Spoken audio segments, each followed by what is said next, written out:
Kain tayo guys. Ayan o. Munggo, may lagbati at saka isda. Sarap.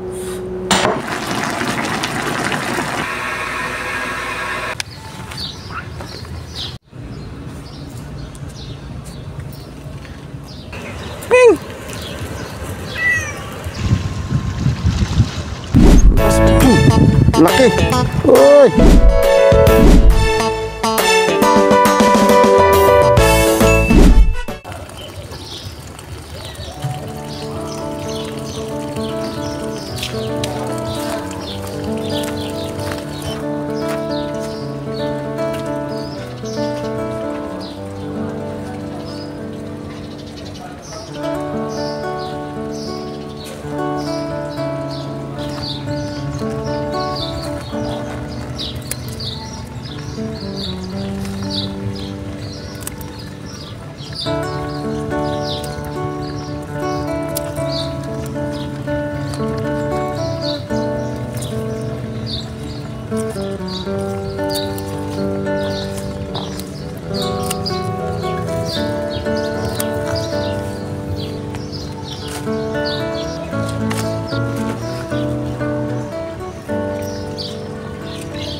Hello guys, ayan, munggo na may alagbati. Ayan guys, magluluto tayo. Gigisahin natin yan guys. Mantika muna.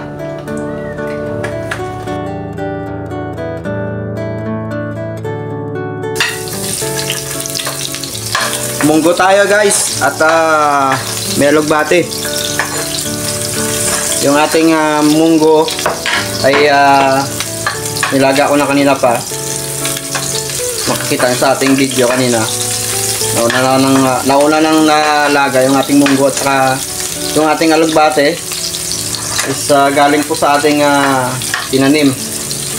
Ayan, fresh from the farm. At saka yung ating mga sili ay fresh na fresh. Diba? Kailangan masipag tayo para guys, makakatipid tayo sa ating mga gastusin. Pag may tinanim, mayanihin. At ang ating mga isda kanina na prito is galing po yan sa nakarang araw na na ating nahuli sa pamingwit. Kaya pinarisan ko na rin yung ating munggo na may alugbate ng piniritong isda. Ayan, perfect na perfect po yan guys sa ating hapunan ngayon. Ayan, sa aming hapunan ni Kuya Nelson. At lagyan din natin ng isang isda mamaya ang ating munggo na para pang sahog ba, pang lasa sa ating gulay. Ayan. Dito inuuna natin yung sibuyas sa pag-isa. Ito sa lalo na sa Middle East. Halos lahat na kung makikita ko sa pagluluto is inuuna talaga yung sibuyas. Kasi matagal siyang mag-brown. Hindi katulad ng bawang is mabilis lang. Ayan. Sarap. Lakasan natin yung apoy guys. Yan, pwede na ang ating bawang. Medyo brown na yung ating sibuyas eh. Sabay na rin natin yung sili guys. Yan o.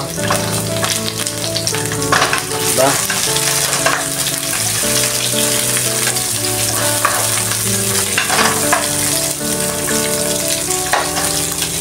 Sarap tong sili guys. Ay. Fresh na fresh, di ba? Lahat fresh eh. Ang sarap ng ating hapunan. Yan no. Medyo lakasan natin yung apoy guys. Masarap tong sili. Ito yung siling ginagamit sa sa mga kabsa at saka biryani.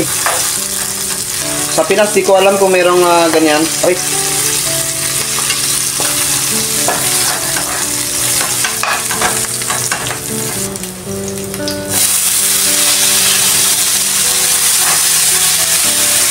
Lagyan natin ng asin. Pag ako maglagay ng kamatis sa ginisa, nilagyan ko agad ng asin. Yan. Depende sa nagluluto.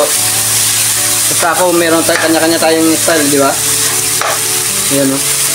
Pag nagba-brown na yung medyo magsunog na yung ating kamatis, lagyan ko na ng tubig. Kunti lang. Tapos lagay na yung munggo, alugbate, talong. Ayan na, sama-sama na yan. Pwede na lang takan guys. Kanamit gid, kanamit ang aton nga sudan sa panyapon. Ayan.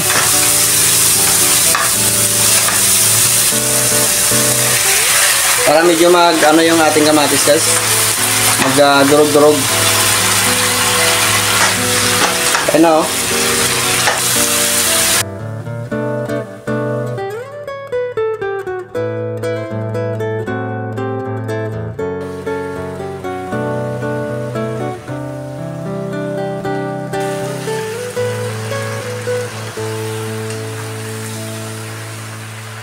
Fresh na naman ang ating ulam guys.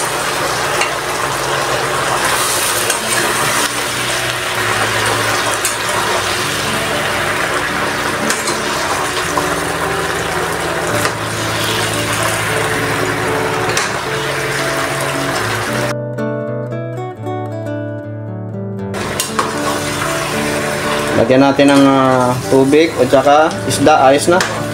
Diba? Haluan natin ng konti, takloban, tapos lagyan ng ating sahog na isda. At saka hintayin natin ilang minuto. Ayun na, pwede na yan.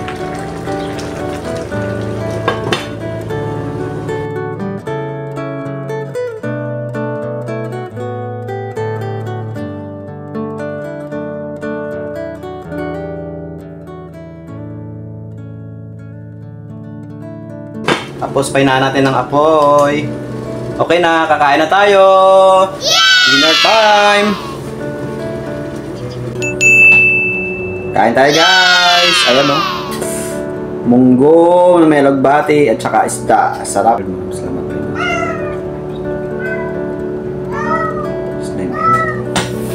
Kain tayo guys. Ayan o. Isda. O. Yan. Ang pinirito kanina. Tapos meron ding yung sinahog natin kanina doon, no? Yan, kakamay lang tayo guys kasi masarap kapag nagkakamay. Ayan, no? Tignan nyo guys, oh. Oo, sarap. Diba? Kain tayo. Kaon ta kaon. Manamit gid ang atong sudan. Ayan. Kain tayo guys.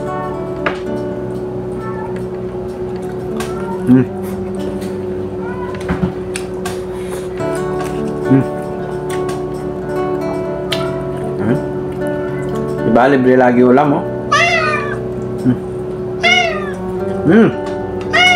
Dami kami mga sundalo dito. 5 piraso yung sundalo namin. Ingay. Pusa. Diba? Fresh na fresh ang ating ulam lagi. Sarap. Masarap pag may kakamay, guys. Sarap.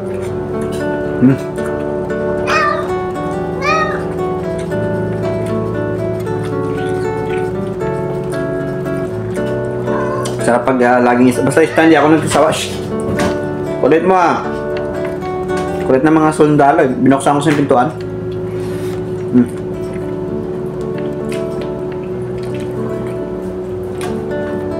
Di ako nagsasawa kapag isda yung ulam.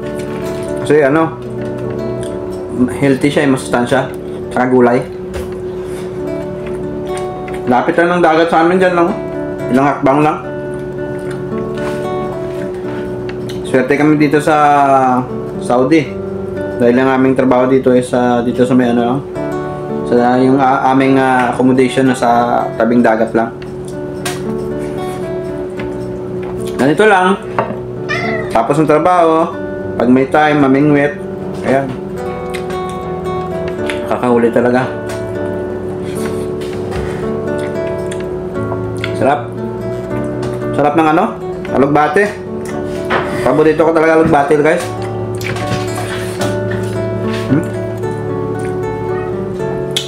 Sarap.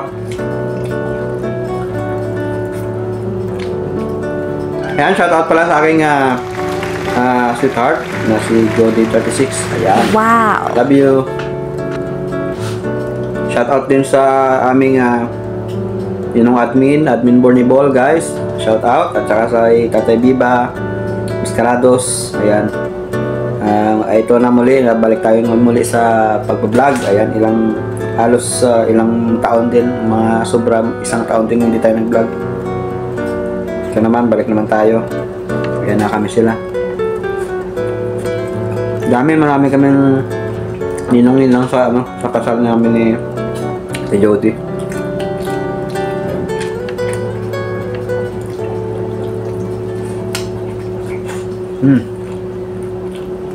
Ayan guys, God bless everyone. Hanggang sa muli, panonood. See you. Bye-bye.